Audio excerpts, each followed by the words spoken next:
Bon matin. Bon matin, je travaille de la maison aujourd'hui. J'espère que vous m'entendez. J'ai mis mon micro parce que je peux parler très très fort. Je peux pas parler très très fort parce que ma fille dort encore. Grasse matinée. Non, on n'est pas reconfiné, c'est juste qu'on nous a donné la possibilité de travailler de chez soi. Alors j'en profite. Alors, qu'est-ce qui se passe ce matin? Ce matin, je corrige. Je vais essayer de corriger. Je vais prendre une gorgée de mon café. Non, c'est pas une vidéo live. C'est pas une vidéo live, mais j'ai choisi de faire cette vidéo avec le moins de montage possible. Le moins de montage possible. Alors, j'ai des corrections. Je me suis tapé 2 compréhensions de lecture cette fin de semaine, des tests, des examens, c'est selon. Il y a des élèves qui voient une différence entre test et examen.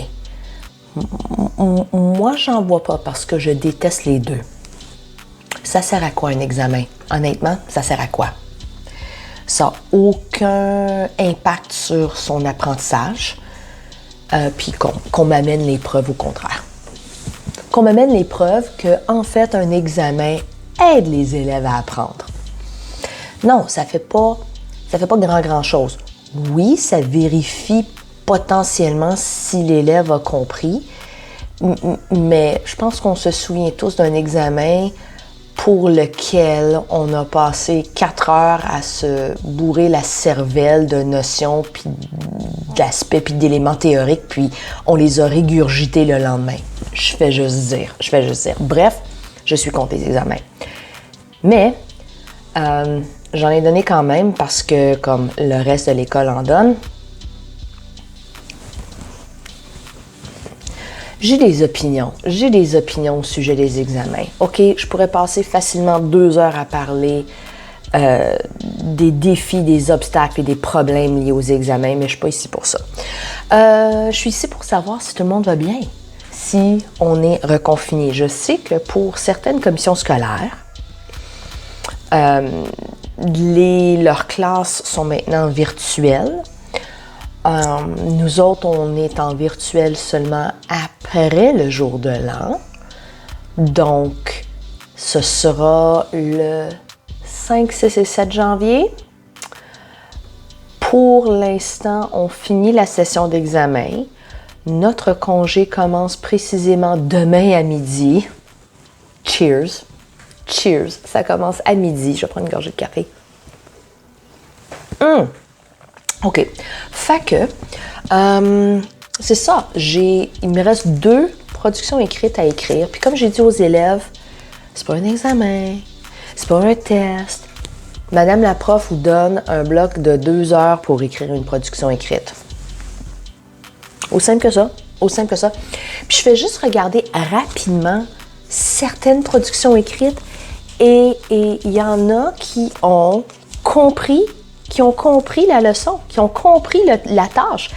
Il y en a qui ont utilisé les notes et les conseils que je leur ai donnés. C'est quoi le meme? C'est quoi le TikTok en anglais? Someone understood the assignment. Someone, and more than just a few, understood the assignment. Alors, je suis bien contente de voir ça. J'ai pas lu tous les textes. Ce ne sont pas des textes parfaits. Soyons hyper clairs. Il y en a qui sont bourrés de fautes.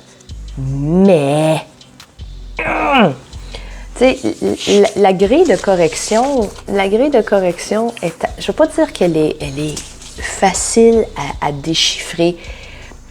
Mais une fois qu'on a compris le principe, on peut stresser moins sur les aspects comme « Est-ce que je fais trop de fautes d'orthographe? » C'est juste français langue seconde, hein? C'est juste français langue seconde. Français langue d'enseignement, c'est une autre paire de manches. C'est un peu plus ardu, un peu plus difficile. Je sais pourquoi mon oreille bouche, là. Bon. OK. C'est débloqué. Alors, je voulais parler de ce qui s'était passé, en fait, il y a une couple de semaines. Ce qui s'était passé à Chelsea. Chelsea, en Outaouais, le 9 décembre dernier, il y avait une prof qui a été retirée d'une classe parce qu'elle portait le voile. Bon, là, on sait que si on est déjà engagé par une commission scolaire et nous portons des symboles religieux. C'est quoi le mot qu'ils ont utilisé? Ostentatoire. On est exclu de la loi 21. Mais tout nouvel enseignant ou enseignante qui se fait engager doit retirer ses symboles religieux ou de les cacher si on se fait engager par la commission scolaire. Mais cette prof-là, qui apparemment, si je vérifie l'article de la presse, qui aurait apparemment passé une couple de semaines, de mois dans cette classe, je sais qu'elle a été interviewée par CBC. Malheureusement, je n'ai pas écouté l'entrevue. S'il y a quelqu'un qui a écouté l'entrevue puis qui a entendu ce qu'elle a à dire, j'aimerais tellement ça pouvoir lui parler. Mais bref, elle a été retirée de la classe parce qu'elle portait le voile. Bon, il y a des questions qui se posent.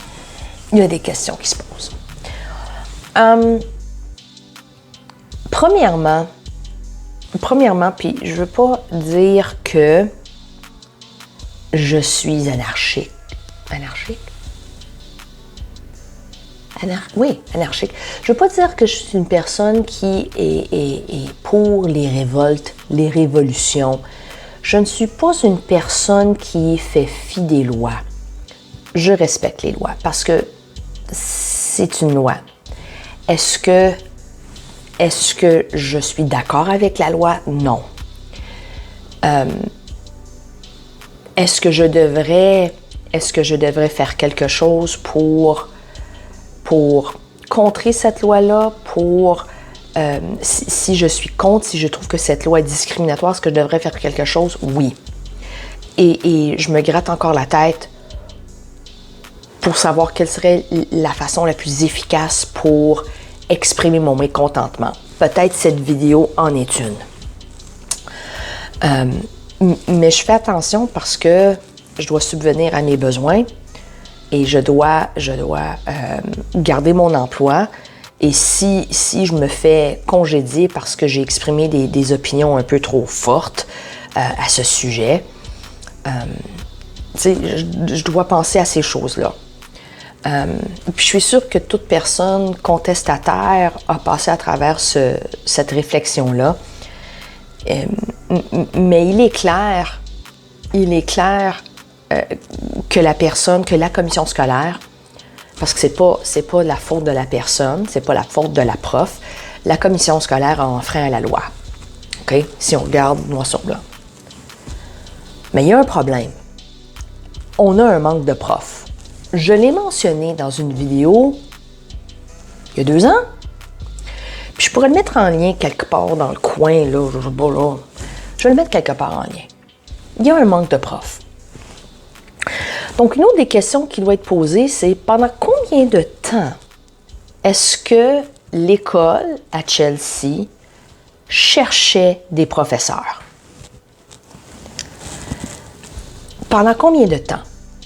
Une autre question à se poser qui va avec cette question-là, pendant combien de temps est-ce que ces élèves n'ont pas eu de prof?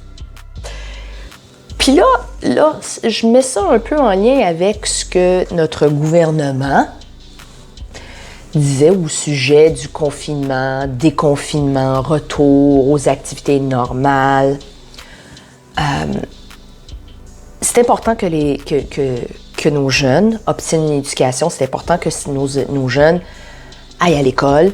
C'est important que nos jeunes reçoivent la meilleure éducation possible. Cependant, si tu les envoies, puis ils se pognent le derrière, puis sont en train de se décrotter le nez, c'est pas vraiment une éducation. C'est du gardiennage. Puis veut pas, si on veut que nos élèves reçoivent la meilleure éducation possible, il faut trouver des profs. Mais s'il n'y a pas de profs, on a un problème quelque part. Et surtout si la seule prof qui est disponible porte un symbole religieux, qu'est-ce que tu fais? Qu'est-ce que tu fais? Est-ce que tu dis « Non, merci, on ne peut pas t'engager, c'est bien cool, tu as toutes les qualifications, tu as un CV fantastique, mais on ne peut pas t'engager à cause de la loi. » Et tu fais face à des parents potentiellement fâchés, enragés, déçus, attristés, parce que leur jeune, ça fait le 3e, 4e prof qu'ils ont depuis le début de l'année. Qu'est-ce que tu fais? Qu'est-ce que tu fais comme administrateur? Qu'est-ce que tu fais? Est-ce que tu préfères faire face à la colère et au mécontentement des parents, ou à la colère, mécontentement de la personne qui va se faire congédier? Est-ce que tu fais face au mécontentement du gouvernement? Parce qu'honnêtement, moi, j'ai pas de réponse à ça. Je pose des questions. Puis, veux pas, il faut régler le problème qu'on a en ce moment dans notre province. Et ce problème-là, c'est un manque d'enseignants. Et c'est pas un problème qui date d'hier. Ça fait au moins 5 ans là, qu'on a ce problème-là. Je me souviens quand moi, j'ai commencé à enseigner, je ne veux pas dire que dans le secteur francophone, les profs de français, il en manquait, mais je sais que pertinemment que dans le secteur anglophone, il y avait un grand manque de profs de français, ce qui a facilité mon engagement dans la commission scolaire anglophone. Donc, pour moi, je le comprends, je le vois. Donc, ce sont des questions qui sont assez importantes à être posées. Si on a un manque de professeurs, il y a un professeur de disponible, mais ce professeur-là porte un symbole religieux, est-ce qu'on fait fi de la loi et on l'engage et on croise les doigts qu'on ne se fait pas pogner, ou est-ce qu'on leur dit « Non merci, on ne peut pas, il y a la loi ». Puis là, il faut expliquer ça aux enfants. Il faut expliquer ça aux enfants. Non seulement ils vont perdre leur prof, mais aussi il va falloir expliquer, cette professeure-là n'a pas été engagée parce qu'elle porte un voile. Est-ce que c'est mauvais, ça, porter un voile? Dirait le jeune homme ou la jeune fille. Non, mais, point de suspension. Essaie d'expliquer ça, que tu ne peux pas être engagé parce que tu portes un symbole religieux.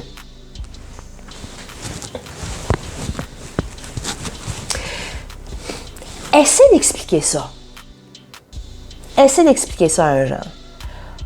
Pour pas que ce jeune-là associe un symbole religieux avec une perte d'emploi. Parce que c'est ça. Puis c'est pas comme si la professeure inculquait à ces jeunes, aux jeunes dans la classe, les fondements de la religion musulmane. Non, c'était une prof. Mais là, tu sais, il y a un questionnement. Il y a un questionnement à faire, il y a une réflexion qui doit être faite. Parce qu'on allait se retrouver avec une situation comme ça. On allait se retrouver avec une situation où on allait engager une prof parce qu'il y a un manque et ce prof-là peut-être allait porter un symbole religieux et il fallait mettre ce prof-là à la porte. Je suis un peu comme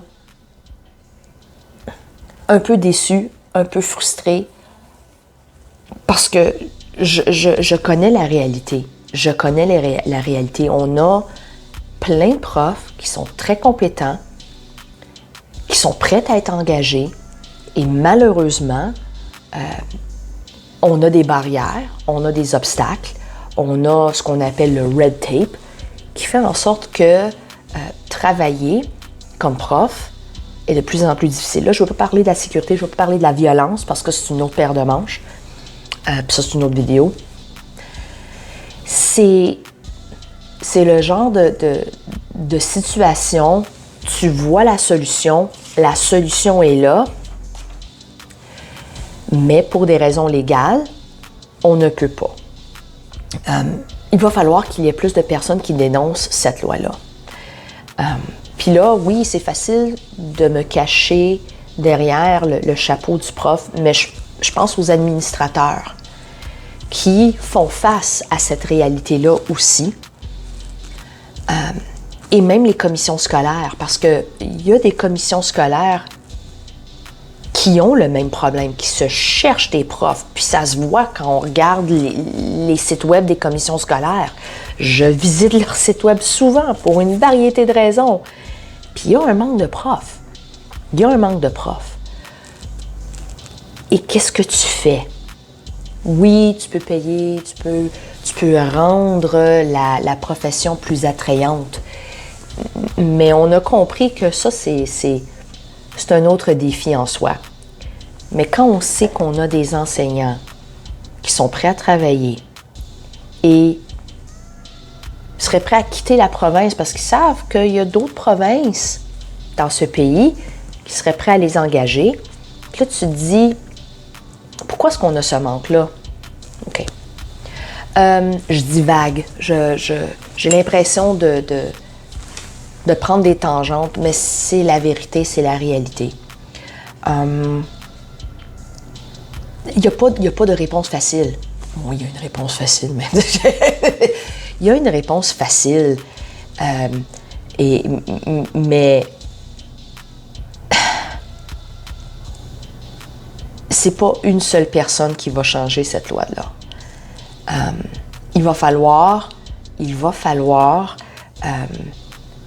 se mettre en groupe. Il va falloir travailler ensemble pour changer cette loi. Je trouve personnellement que c'est une loi qui est